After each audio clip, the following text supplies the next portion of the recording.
আসসালামু আলাইকুম। আজকে আমরা দশমিকের যোগ এবং বিয়োগ করাবো। তো তোমরা দেখতে থাকো। প্রথমে আমরা লিখে নেব 0.325।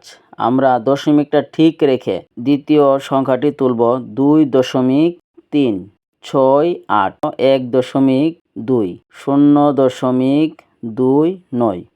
তো দেখো মধ্যে দুটি ঘর খালি আছে।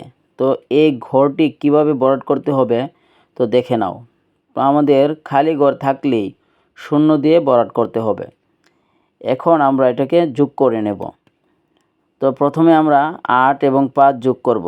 8 5 13, 13 3 হাতের 1 6-এর সাথে যোগ হবে। 6 কে 7, 7 আর 2 9। তো এরপর 2 2 4, 4 আর 3 7, 7 আর 3 10।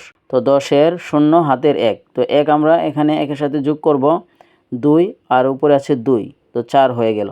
আর সমানে দশমিকের নিচে দশমিকটা বসিয়ে দিলে আমাদের অঙ্কটা হয়ে যাবে। তো আশা করি তোমরা অঙ্কটি বুঝতে পেরেছো।